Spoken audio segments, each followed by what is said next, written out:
Do we see them? All right. We're alive. Awesome. Hello. Yeah, very exciting. Hi, everyone. Hi, everyone. Hi, Helena. How's it going? Going very well, very well. Survived the heat, which is really, really good.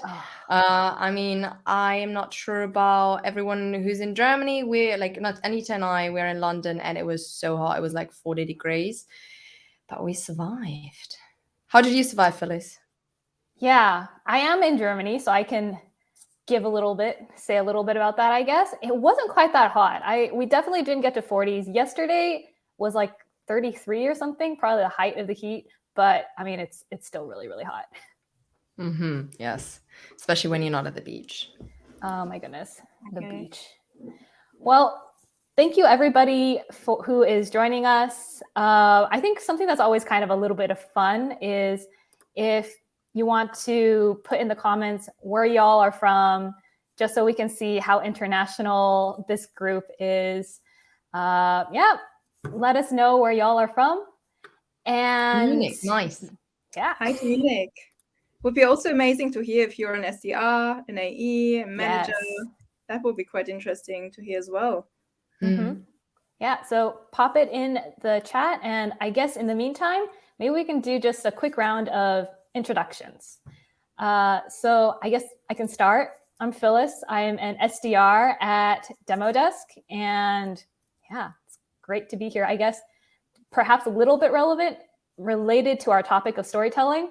I was an English major in the past, and I've always just loved stories and being able to tell stories. And so I'm super excited for this topic. And maybe I can go to Helena. Hi, everyone. My name is Helena. I started as an SDR in my sales career as well, then worked my way up, and then I'm the founder of SDRs of Germany now, together with Matthias Schaper. Some of you might know her through LinkedIn as well. And well, relating to the title of this webinar, I'm also an actress. I was working as an actress for basically pretty much 8 years now. Oh, God, when you think about how old you actually are. And then, still work as an actor and voiceover artist. And this is how Anita and I met. Exactly. So I can go ahead. Hi, everyone. Hi to Brussels, Manchester, Nigeria, Norway. This is amazing. Wow. Community. So excited to be here. So yeah, my name is Anita. I've been working in the performing arts industry for 10 years now. I studied literature and theater in Berlin and also acting in UK. I've done a master's there. And then the truth is that a whopping 98% of actors actually have a second career. And for me, seeing so many of my actors friends being unhappy with their jobs, it was really clear that my second career should be very rewarding from a mental as well as financial point of view, and be somewhat related to what I was doing as a storyteller. And when the pandemic hit and I was made redundant from my previous job, Helena and I actually had a very long, very good conversation in the park here in Primrose Hill in London. It was very sunny, very cold, and Helena actually told me about sales. And this really changed my perception of what sales can actually be and how rewarding it is and how many parallels you can actually find to storytelling. And so, I started to work for GoCardless as an SDR 1.5 years ago. GoCardless, fintech company, so payments industry. And ever since, it's been an amazing journey. I was promoted to a SDR team lead. So I'm managing a team of 5 people. And that's where I'm at the moment. Nice to meet you all. I love that you already dived into the storytelling there, Anita. You got me. Do you remember that day when we were in Primrose Hill? I do.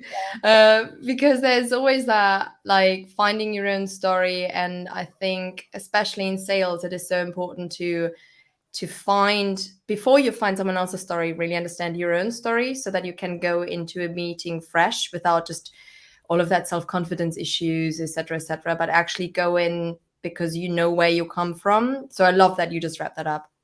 Absolutely. I couldn't agree more. Yep. I also love what you just said, Helena, about, we have to know ourselves as well.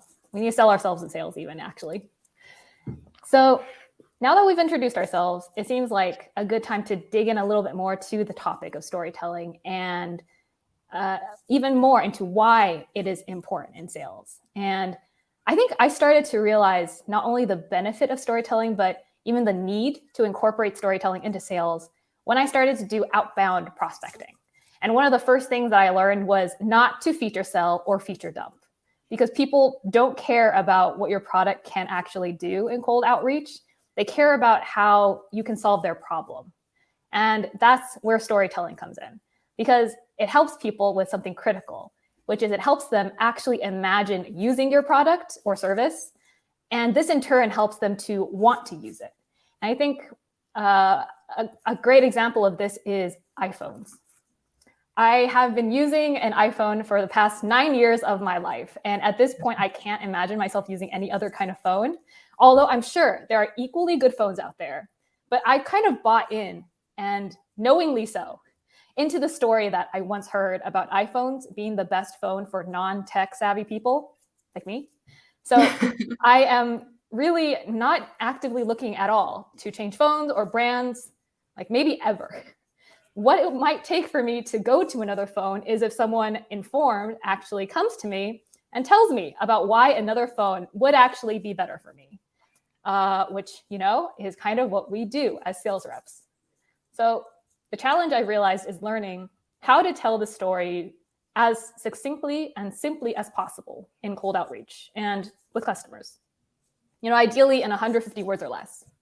And this is challenging, which is why I'm thrilled to have you guys, Helena and Anita, here to share your insights and experiences on how to weave storytelling into sales in order to, achieve optimum results. So going from there, Helena, I'd love to hear, why do you think storytelling is important? I think that question in and of itself is a whole essay. I feel like it's difficult to put that answer into 150 words, but I'll try, guys. You already described something that Simon Sinek talks about as well, the why, how, what, that you do not sell the what, you sell the why. However, you do need to kind of, get into the storytelling as to, you want something that is good for non-IT people. How do you get them to then buy the product, right? How do you get them to the what in the end? So when you think about storytelling or stories in general, it was based on our history. It was the first thing we actually did, or one of the first things we did to communicate. It was not the spoken word. It was paintings. It was telling a story, telling the day in caves. So the fact that we came so far and the first thing that we did was telling stories because it connected us. It was less about, telling someone about the tax report, but more getting someone like be relatable to others. And what I found, especially through acting, and I also studied here in London, and all I did was basically taking stories and find the characters and find the psyche within the character and analyze everything deep down. But it was when I started in sales when I actually realized the whole story within, like all of those different characters can create a result. And what you want to do in sales is you want to start with the beginning, but know where you end in the story. So the reason why, 150 words short, it makes you relatable. Being able to put something, my dad is amazing at that. I always envied him for that. Like I always loved what he did. Bring in a complex situation and explain it in stories. And this is how people understand. So GoCardless, for instance, Anita, I can imagine that, going in with a complex solution, you need storytelling to make someone understand what you actually do and how you can actually help them. Or what would you say, Anita? Absolutely. I couldn't agree more with you, Helena, because especially if you have a product or service that is very, very dry and complex, you need to make it tangible for your audience, right? And this is where storytelling comes in. Nobody wants to sit in another meeting being bored to death. Nobody wants to read another boring email, right? And having this kind of narrative is so helpful. Because also every business has its own story, their own strategies in place. And you can just never ignore a prospect's own narrative and what their pains actually are that we are trying to solve. And yeah, I agree with you. Stories can help us to build relationships.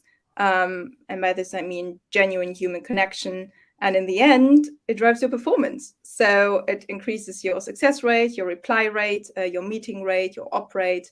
And that's what we want as salespeople, right? So yeah, here we go. Absolutely. And so actually going from there, you know, we've now talked about why storytelling is important, but what actually makes a good story? Anita, maybe you could take this one. Sure. So basically in drama school, we've had a storytelling workshop, and we were introduced into kind of a framework of storytelling developed by Gareth Nichols, amazing guy. And those were the guiding principles of storytelling. And the first guiding principle he introduced us to was find the fun. I know this sounds really basic, really obvious, but honestly, if you've found the fun in sales, you've done half of the job, as nobody wants to buy from you if you feel like you're being forced to do it, or if you're actually not that interested in what you're selling, because people can feel that. The second guiding principle was it's not about you. So basically, many people think that actors want to be actors because they want to be in the spotlight. But even if you're on stage, it's not about you. It's about the story, the conflict, the characters, your audience. And this is exactly like this really ties back to what you were saying at the beginning, that in sales, it's about solving problems of your prospects. So it's about them and about overcoming this problem and building a connection. That's the focus point of what we do. And the third guiding principle is don't preconceive. So we all have our great pitches and snippets of objection handling that we have in place, but actually we can never be sure where the journey takes us with this specific merchant. And especially in the payments industry, you can never be sure what the exact pain points actually are. So yeah, we always catch somebody in one moment of their lives, right? And we have to respond to that appropriately. Like I had so many situations where, for example, I don't know, children were screaming in the background and stuff like that. And we need to respond to that. So good stories are entertaining, believable, educational, relatable, as Helena said already. They are organized. So good stories follow a thread that helps to convey the core message, and they are memorable. This can be through inspiration, scandal, humor. So good stories really stick in your mind. And yeah, the core elements are your characters, your conflict, so the problem we're trying to solve, then the resolution. So every good story has a closing, and your resolution should wrap up the story and give context to the characters and conflict, and also leave your audience to a call for action. And yeah, I guess my last point would be the setting, because the context of storytelling also impacts how your audience takes in your story.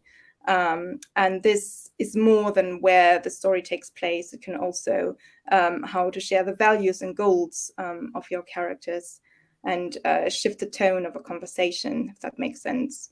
So yeah, sorry, that wasn't short at all, my answer. No, very thorough though, which is appreciated. Helena, do you have anything to add? No, I think you absolutely brought it to the point. In the end, what you want is people don't remember what you say. They will remember how you make them feel. And if you can take them on the journey, and on a journey of just, I always explain it with a typical storyline is you have your persona, like your status quo, basically. How is the normal situation? Then you have a problem, which is a catalyst for a rising action. That rising action goes higher and higher and higher until you have the climax. And then after the climax, you identify a new status quo. At the end of it, we'll show you something actionable just to explain how you can actually put that into sales. But I like to keep that in my mind just to understand where do I pick them up? And that I don't go in with a new status quo, but I first pick them up at their status quo and see where do they stand. And this is when the qualification process comes in, just understand how is your life at the moment, and then differentiate and qualify how you can then bring them into rising action, into new status quo, which is ideally with your solution. But I don't want to go too much into detail with that because we're going to go into detail at the end. So stay tuned. But I really love that. Actually, I just wrote it down. I jotted that down, what you said about people don't remember what you say. They remember how you make them feel. I think that is definitely something that we can keep in mind related to storytelling, related to when we're talking to prospects and such. Awesome. Well, now maybe we can get into some like a little bit practical pointers from you guys related specifically to sales. For instance, how do you incorporate storytelling into outbounding? So say like cold calls or cold emails, LinkedIn, videos, all the various different channels that we all have to use as sales reps. How do you guys incorporate storytelling into outbounding? And maybe we can start with Helena.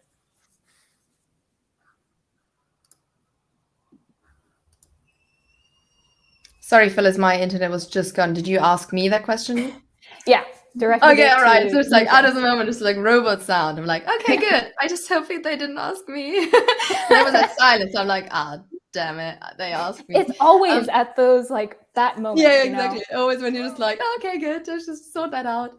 It's one of those days when the Wi-Fi is like acting up a little bit. So yeah, please bear with me.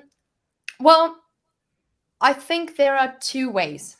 And this is what Anita already talked about. There is that you can prepare and you have everything set and done. So my storyline or my story telling is about like starting my preparation with what could their status quo be, and then use that as a hookup line. Obviously, like what we all already do when you think about it. It's like what could be a problem for them based on their normal life, and then take it from there. However, every time when I do a cold call, I start with that hook line. And in Germany, guys, if you call someone and you say, "Hi, Peter, how are you doing?" they will hang up on you. You need to go straight to the point. Until today, I love those cold calls when like I cold called the CFO of Lufthansa and I didn't even think I would get through. And then I got through and I just said, "Hey, Mr. Huber," obviously because informal, "let me get straight to the point. I'm calling you because ABC. Do you have 2 minutes?" And he laughed so much that he said, "Finally, someone who gets to the point." And we talked 20 minutes. We're not with the informal you. He's a lovely guy. But this is what I mean, that you're like, you can set your, you can prepare with, okay, I guess that is where I pick them up from, what their story is at the moment. And then you need to see what happens. I would have never thought that we end up spending 20 minutes talking about life, like about his 2 daughters and, about his family and where Lufthansa is at the moment. Like all of this, I never expected that. But this is when you bring in the preparation, you think about the first level. And with cold calling especially, or like outreach, you need to make sure that what I found is super, super relevant is that I don't start with a rising action if they didn't agree to it, if they don't give me the permission for the next 15 seconds. Like one of my absolute favorite quotes, I'm also working as a sales coach for SDR teams as well as like strategic expansion, etc., etc. So what I tell everyone is you need to make sure that you buy your next 15 seconds. There's no way that you feature dump before they actually said that they're interested. So what I do is I focus very much on the status quo. I say, hey, there's an issue. How do you deal with that? And then they say, well, this and that this is what we do at the moment. That might cause another issue. So you ask another question until they finally give you a confirmation of, okay, cool. What can we do about that? And this is when you take them on the long story. And that is beautiful. Use all of the customer stories. And, so I completely understand where you're coming from. I actually had a chat about that last week with ABC, who told me that, and then is that also relevant to you? It's like you basically make sure that you qualify the status quo and then get the permission of taking them on a journey, and then start the rising action with all of the feature benefits, all of the problem feature benefits, and then set the new status quo. It's just saying, honestly, with that is your ROI, and this is what you want to buy because of your why, which we already qualified at the first status quo. So you basically start with why and then work your way up on the what. This is how I at least do it. Please, I am, not the one in Germany we say I didn't have wisdom fed by a spoon or something like that. So test it, try it. If it works for you, awesome. If it doesn't, reach out to me on LinkedIn. Maybe we can find a different solution. This is how I would do it, at least, Phillis. That sounds great. Anita, do you have any insights you want to add as well? Yeah, I think it was very interesting, Helena, what you just said about German people not being open to, tell you how they are doing. And I think we always underestimate this context. And this is what I was speaking before, that your setting and the context is hugely important, and cultural differences are as well, right? Because I've heard from so many UK, US coaches telling us to ask, how are you doing? But that just doesn't work. And I guess getting back to your question, Phillis, from a macro perspective, you can build up a story over time. So if you're using a multi-channel approach, so using LinkedIn, emails, phone prospecting, etc., you feed your prospects in different steps with different components of your story.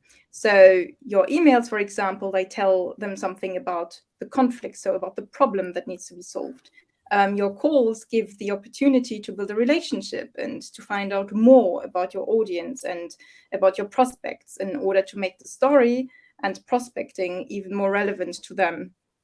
And videos, I love videos. They are a great opportunity to make yourself more memorable, or to even put some humor into your story. I remember one of our SDRs, she recorded a video celebrating a recent funding round of her prospect, and she was using party poppers in that video, and that actually booked her a meeting and eventually became an op as well. So you can be really, really creative with videos and give a face and a voice to your story and to your prospecting as well. And I guess from a micro perspective, every single touch point is a story itself, right? So in an email, I always start my emails with, hi, I saw that you, and then I would, quote some relevant news that I found in my research about them. And this draws actually your prospect into your story and makes them feel that this is truly about them. And then you can, continue to speak about the conflict. So, for example, many businesses like yours in XY industry face challenges around XY. Speak about the consequences, how time-consuming, how cost-inefficient this is, and then how you overcome this pain together. And in the end, you conclude with a resolution. Just wrap up your story and a call for action, giving them, your calendar link. So that's, I just wanted to also point out those two things in terms of emails and video prospecting. Amazing. Would you be able to just demonstrate a little bit? Say you're cold calling me. How would you do that? How would that look? Do you want me to do that? Yeah. Okay. So I would basically say, hi, Phillis. My name is Anita from GoCardless. I'm calling because I saw that you're planning to expand into other European countries. Is that right? Yeah, that sounds right. Yep. How did you know that? I saw your LinkedIn post that you posted 2 hours ago, and I was thinking that many SaaS like yours have been, have had problems with failed payments in new markets that they were able to reduce under 1%. And I was wondering if I could learn more about your global payment strategy and if you would invest 15 minutes to have a chat. How does that sound to you? Sounds good. So I think it's awesome to see actually from the example you gave what Helena was talking about, starting with the why, then going into the what, and then also asking for the permission, right? Then you asked about, does it make sense to talk more? Yes, exactly. And what I was trying to do is that, you have your other characters, so other SaaS companies, then the conflict, taking payments internationally. That's kind of the conflict. That's the pain point. And then the resolution saying, it would maybe make sense to speak about your global payment strategy and a call for action. Would you invest 15 minutes? So that's basically how I was doing it. But I must also admit that phone prospecting is a very, very special, particular thing. And I think it works differently for different products as well. You always have to keep in mind what is actually the purpose of this call. Is the purpose of this call to find out new information? Is the purpose of the call to find out who is the relevant person? Is the purpose of the call to book in a meeting? Or is it about building a relationship with that specific prospect? So I think it always depends on what your outreach strategy actually is and what would make sense for your product. Because for GoCardless, at least, with a payment solution, people wouldn't change their payment solution just after your 15-second pitch, right? It's a long sales cycle. They have a complex payment setup in place already that you need to discuss. So I think it always makes sense as well to say, there's not like one guideline, and the way that I did it just with you, that's not like the single truth, because the context is so important of what you're selling in the end. Absolutely. So I really loved what you. Sorry, Phillis. I really love what you did at the beginning, Anita, with the you knew that what your question, like you knew the answer to the question, and you knew the answer to your first question would be a yes, which means that is already a cool. Next 15 seconds, easy. Or also leaving the prospect with kind of like a yes, I'm understood. Yes, they know my situation. Yes. I would almost go as far as like, I kind of trust you already because I say yes. That's a subconscious, like neurocommunication is basically a science of how words affect your brain and how that obviously affects your whole, subconscious, etc., etc.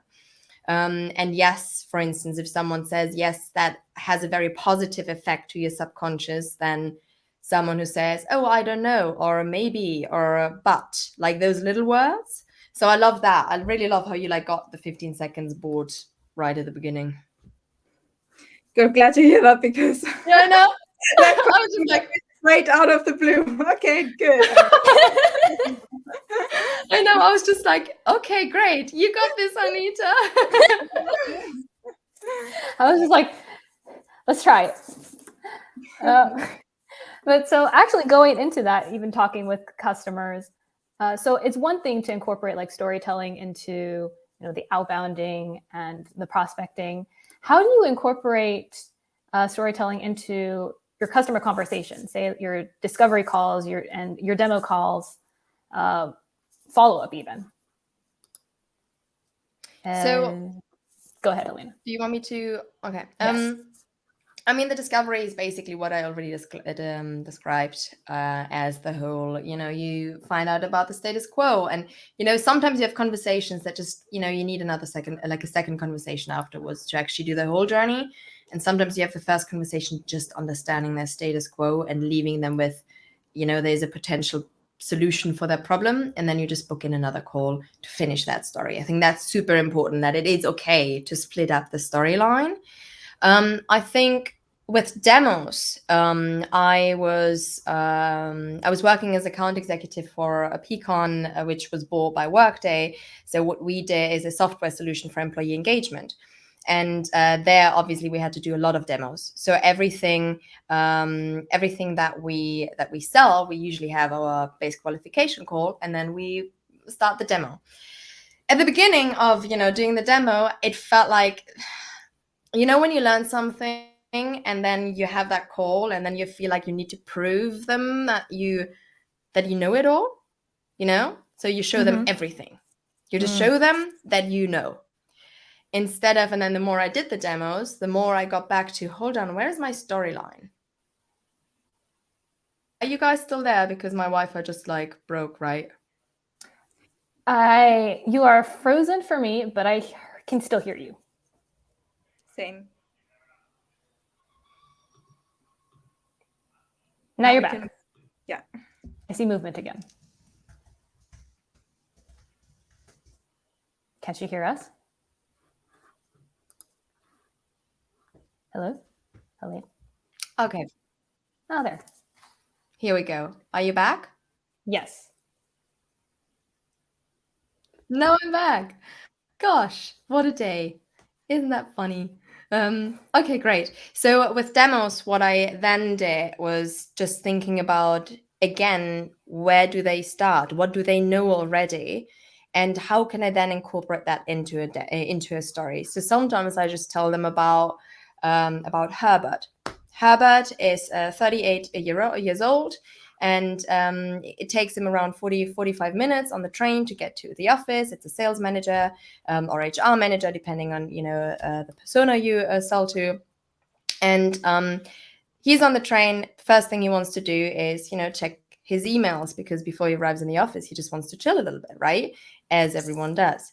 And then you just start taking them on an external journey, and then from there, you make it relatable to them. It's like, hey, have you ever had that experience? Have you ever had that experience? Like, I know when I start my Monday, I do not want to be called at 8 a.m. in the morning. So what I do is, with that solution, I do this and this and that. So just, making it relatable and bringing in personal stories, while also making it relatable and asking them questions. In total, I always try to just start my story at the beginning of the demo, and then at the end of the demo, just close the deal, close the circle with where I started. So it all makes sense for us. For instance, with surveys. So I didn't show them the dashboard. I showed them how to set up the survey, then the survey experience, then the dashboard, and then how to set up the next survey. So that kind of circle for them to understand. And also, I think it's so crucial that whatever you do, it's not a monologue. It's always a dialogue. I try to have 70% to 30%, me talking 30, them talking 70. Obviously, with the demo, it's difficult. But even then, asking questions. And my key thing that I try to really, for me, to make it measurable, if it worked or not, is asking at the beginning, obviously, the typical question, what do you expect to get out of the call? Because I want you to have the next hour to be an investment of your time, not a waste.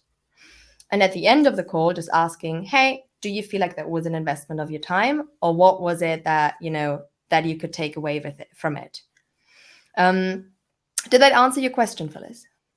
Yeah, that was really awesome. I actually also use that in my customer calls. So at Demodesk, SDRs do discovery calls as well. And so I always try to put in there with a prospect, what do you want to get out of this meeting? Because exactly, it's when you're talking with a customer, they don't want to be talked to. We're trying to learn together and try to figure out if our product or service matches them. And so we want to bring them into a dialogue and make them feel heard rather than just talked to. So I love that question. And I love the point you made about making it a dialogue. I couldn't agree more. This is guiding principle number 2, right? I think there's one thing that I forgot, actually, because the more I thought about it. Oh, sorry. I think there was a little bit of a delay there, but I think in the Wi-Fi. Go for it, Helena.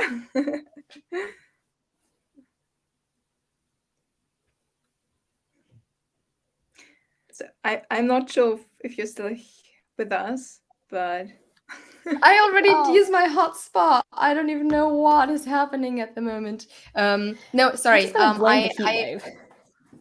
Probably. I think my laptop is already very, very hot. No, one thing that I realized that, we often underestimate is making ourselves vulnerable. So the way you connect with someone is kind of sharing your own story. So what I usually do is with any customer or potential customer I talk to, if it works at the beginning, great, I set the scene at the beginning. But even down the line, and I haven't set the scene yet, I always say, for me, there are 3 values important: privately as well as professionally. And then I talk them, like, my values is transparency, honesty, integrity. I'm not going to tell you anything that doesn't make any sense to you. And I will, I usually prove that in just telling them that that package generally doesn't make sense to you. You should go for a different package. And then just, make yourself in a way vulnerable in just explaining, I am human, you are human. Let's create a story together, sharing your story. They will share their story and you can make one story together. And that helps me a lot. Like, generally just talking about values, because values is what kind of differentiates us from animals, right? Like being aware of that, being like having values that you stand by. And that goes a little bit back to the why of just saying, hey, why would people trust you? And then from the trust, you build the story, et cetera, et cetera. So that was a, rumble on values. But just to your point about the values, I think I couldn't agree more, because customers want to work with, other businesses that actually share similar values. And we had also customers signing up for us for GoCardless because they shared similar values with GoCardless. And that's just, amazing. And and I can also echo what you just said about make it about them. At GoCardless, we don't do demo calls, or at least SDRs are not doing demo calls because the product is so complex. So it's more the solutions engineers doing that from a technical point of view. However, in our discovery calls, I think the biggest lesson that I learned was guiding principle number 3, which is don't preconceive. Because in the payment industry, at least, can never be sure what the exact pain points are. So it's not great to build a story upon a guess. Yeah. So I always have to get more information first in order to make this story relevant to them. How does their current payment setup look like? How much time do they spend dealing with their current payment process? Do they have issues with late payments, failed payments, cash flow? And only then I can be sure to build up the right value prop for them and can reference successful customer stories to them as well. And maybe just to wrap up the thought, the art of storytelling is basically all about being genuinely curious.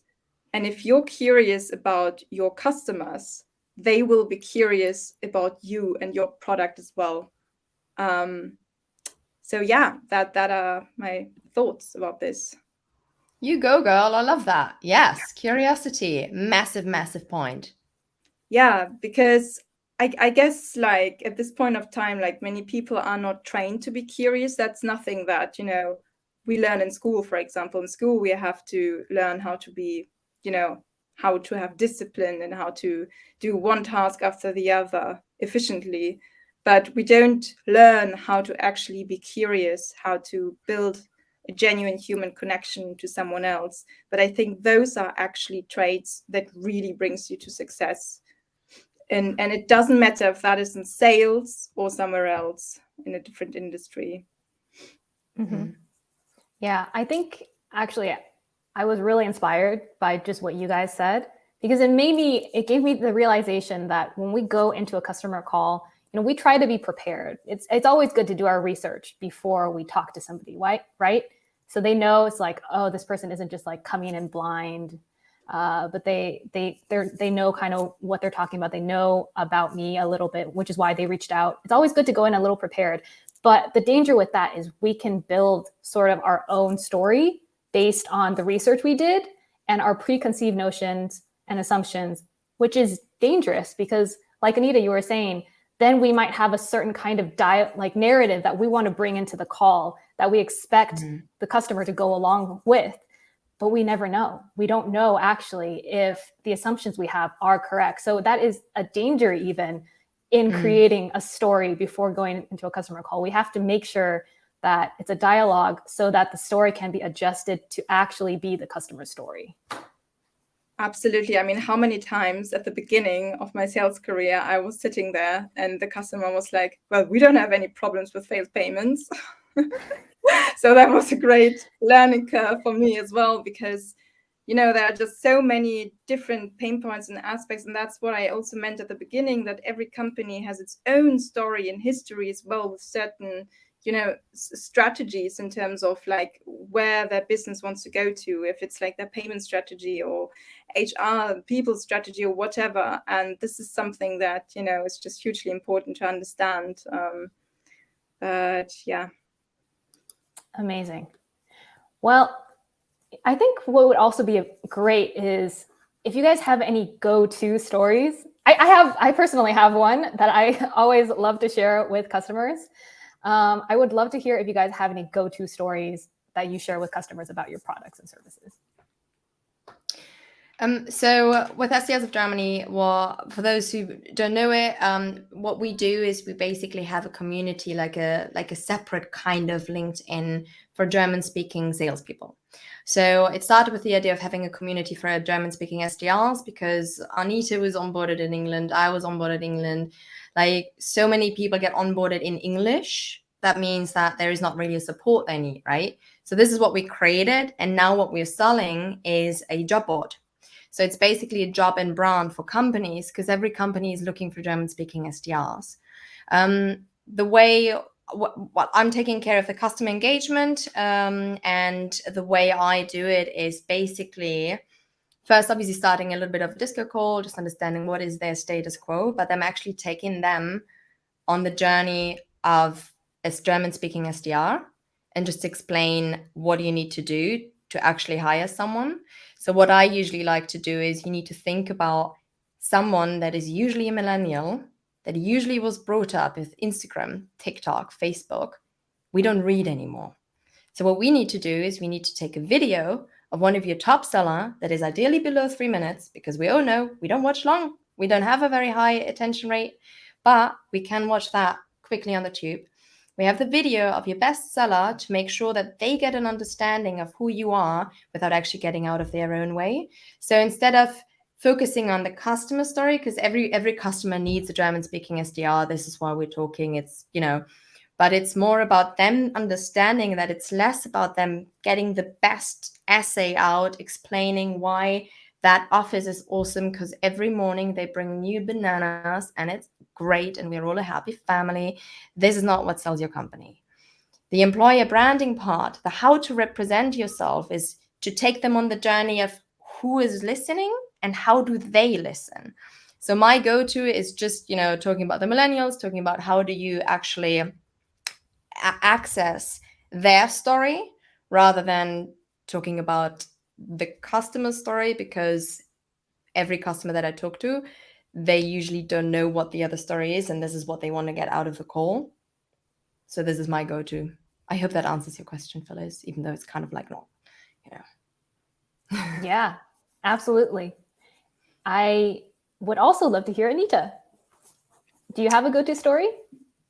Yeah, I guess there are so many different stories for different verticals, at least for GoCardless, for different industries. But there's one story that particularly inspires me and that I love to tell our customers or potential customers in the charity sector, which is that one of our customers, a charity called Framework, they are basically a charity that help like around 20,000 people, ranging from homelessness to addiction to mental health and employment issues. And the vital source of recurring donations was being held back by a very time-consuming and often confusing payment check outflow. Because, for example, many donors would mistakenly sign up for one-off donations instead of regular donations. And obviously for Framework, it's quite important that you donate on a regular level. And what GoCardless did was to help to streamline this donor conversion with a very simplified web experience that is 40% shorter. And following that, we improved conversion rate of by 194%. So that's an increase of regular donations of 194%, meaning that even more people can be helped. And the reason why I love the story so much is because payments are dry, right? Speaking about payments is dry, but the story actually makes it very tangible and, you know, makes you understand like what the impact actually is that our product can, you know, provide as well. So yeah. I love that. Wow. Tangible and relatable. Nice. Yeah. Mm-hmm. Yeah. I might do a little, you know, demo call with you afterwards, Anita. I kind of want to learn more about GoCardless now. Sure. Yeah. What about you, Phillis? Yeah. So one of the features that Demodesk has is this feature called shadowing, which lets, for instance, a manager of a sales team jump into the background of a call without being in the actual call. And then by them being in the background, they can see what's going on with the reps. They can also coach them live through the chat function. And so when I tell people this, it's sometimes hard for them to visualize what it exactly is like. So then I share this story, which was my very first discovery call with someone who booked a demo with Demodesk. And yeah, it turned out to be kind of a bad call, like not a good call, because the guy who booked a demo, he wasn't actually interested in Demodesk. He was trying to sell me his services in the demo call that he booked with me. And it was my very first call. So I was like, I have no idea what I'm doing. Why is this guy not answering my questions? Why does he keep telling me that I need what he has? So I was super confused. But thankfully, because it was my first call, my manager was in the background shadowing the call, and I didn't know exactly what was going on. But then he was like, okay, Phillis. So he chatted me in the live chat. He's like, Phillis, this is what's happening. It's really not worth your time. Just say this. Let's move on. And so I was like, oh, thank God. Mm-hmm. So then I was able to follow through with what he said and ended the meeting in a good way. And I always remember this story related to shadowing because it's really endeared this feature from Demodesk to me. Going back to what you said about, you know, emotions, how something makes you feel stays with you a lot longer than just facts about it, because it made me feel supported as a rep with my manager in the background. And it also gave me, a sense of security and fun even. So this is like a go-to story I love to share whenever I'm talking about the shadowing feature of Demodesk. I love that one because it really shows that you know, should be wise about the time, or you can be really picky about the customers you really want to invest time in, because not every customer will be a great fit, right? And you know, just things like that happen all the time, you know, that somebody wants to sell to you, or they are in a restricted industry and we couldn't onboard them anyway. So, and that's okay, you know, that's just part of our job. But I'm really glad that you felt supported. Seems as if you have an amazing manager. Yeah. One thing that sorry. No, go ahead, Helena. One thing, Phillis, what you did on top of that I love is that you literally did the status quo, rising action, new status quo with telling the story, which was great. It was easy to follow you. Like, it was awesome how you basically took that and told the story in that line. I will take that, and I'm like, oh, yeah, I really appreciate that, Helena. You're very humble, Phillis. Yeah. Seriously, that was really cool. Oh, I'm glad. Well, actually, maybe that's a good segue, because you had mentioned earlier on in the webinar about, this framework kind of thing. So would now be a good time for you to go into more detail about it? Sure. So what I like to do with the people I coach is basically the way I prepare outbound calls, or the way I prepare calls in general, is I have a table of the persona, the problem, the feature, the benefit. Like, pretty easy. The typical like selling methodology: problem, feature, benefit. And what I then do is, if you think about it, you basically have the persona, which is the status, right? The status quo of this is their life as an head of sales, I don't know, CEO, whatever. They have a specific lifestyle. And with that lifestyle comes a problem. And with that problem comes a rising action. And the rising action means like just dripping a little bit more of the features in that you already wrote down in your table. So you do not have to prepare every call for like half an hour just to make sure and then be absolutely stressed. Just have that little, table next to your call. Just remember, okay, where are we right now in the story? And then drop in the little, feature here and there to focus on, okay, there is another problem. Cool. Here we go. And then finish with the status quo, with the new status quo, which is the benefit. Like, what is the ROI they actually get out of it?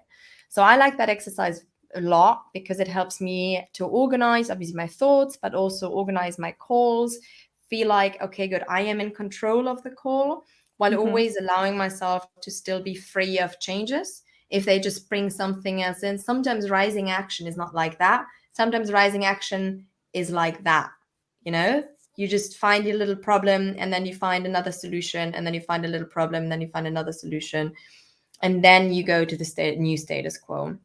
And this is an exercise I do with everyone, and it works quite well. It worked very well for me. Try it out. Amazing. Thank you so much, Helena. And Anita, I think you'd also had an exercise that you had mentioned that you like to do with your SDR team to help them kind of get into the mindset. Could you share that with us as well? Absolutely. I would love to share that one. It's called the 30-second boxing exercise, and we've actually been doing that in drama school for 10 minutes. So don't worry, we're going to do it only for 30 seconds.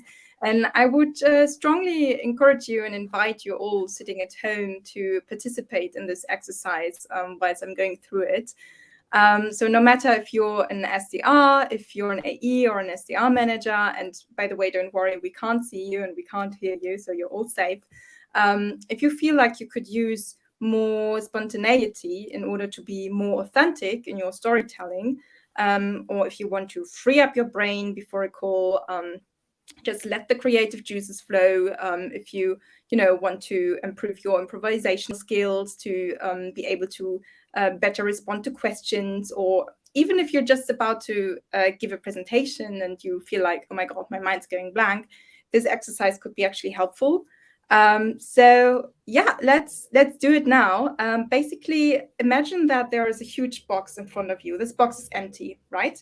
And for 30 seconds, I invite you to pull one random item out of this box after the other.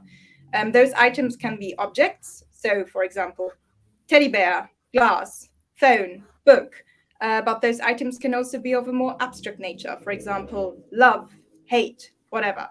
The only rule is that you cannot break the thread of items pulling out of your box during those 30 seconds. And the other rule, or it's not a rule, but what you can do if you go blank, if your mind goes blank, is to just say blank, blank, blank, teddy bear, phone, blank, blank. Okay. So we will all do it now. We will put ourselves on mute. Phillis, if you would like to share your screen and just to, everyone can see the 30-second countdown, that would be amazing. Yes, let me get to that right now. Amazing. All right, can you see it? Yeah, we can see it. Awesome. All right, I'm going to start the countdown. Go.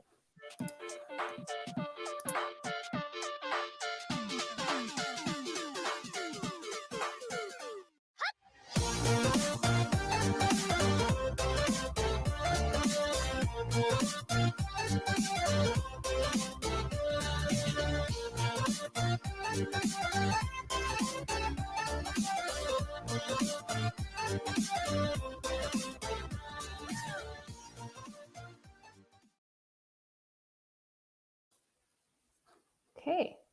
Great. Thank you so much for everyone who participated in that. I'd be curious to hear now. Maybe everyone can just, if you participated, feel free to put in the comments what items you put out of your box. And I don't know, Phyllis, Helena, I'd be curious to hear from you. Like, how was that experience?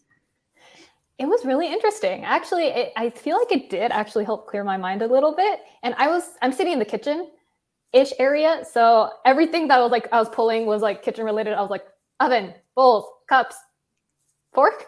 And then there were a few blank, blank, blank. But yeah, no, actually I did feel like that helped to free up my mind a little. Yes, absolutely. I was also like, I was genuinely thinking, okay, cool, that would be cool, right? It'll be easy. And out of the moment I started, I'm like, blank, blank, blank. Okay, I have no idea what I'm doing with my life.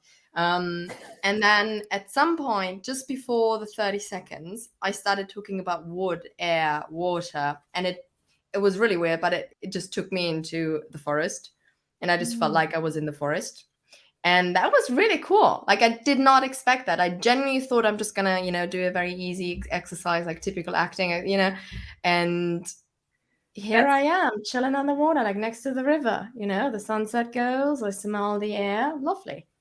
That's so funny because I actually pulled out elements as well, like fire and earth and stuff like that. And I see that Jacob also said a few blanks, but sitting outside and started naming plants. That's awesome. Oh, nice.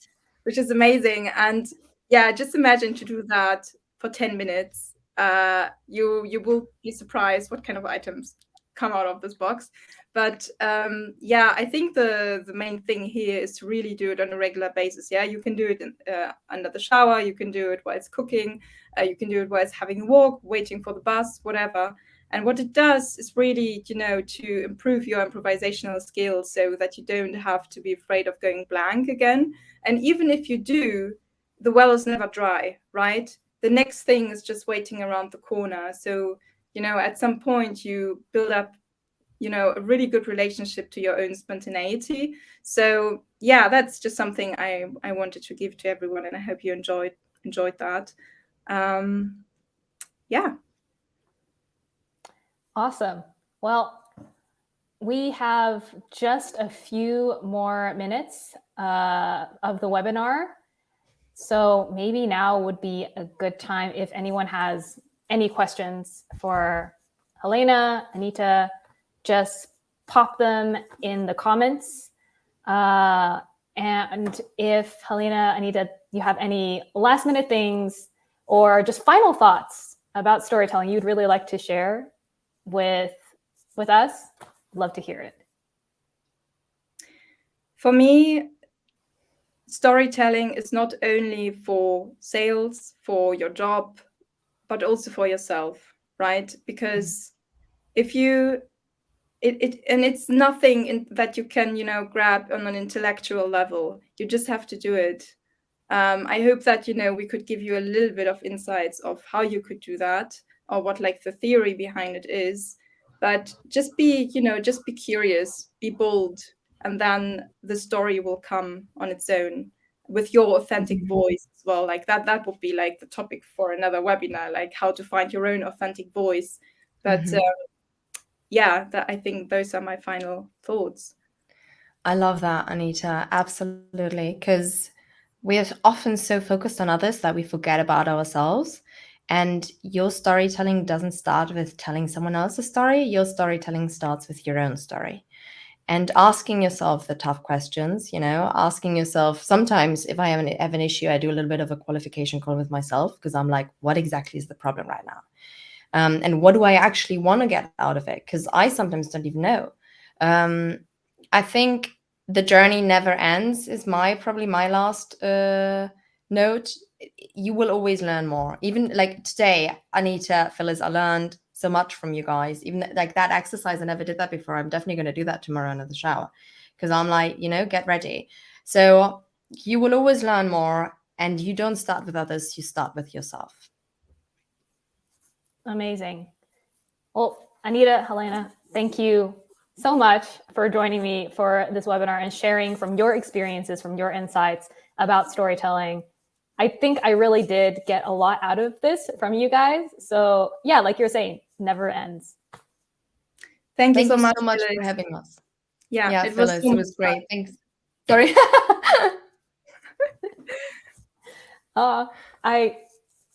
It's been an absolute pleasure.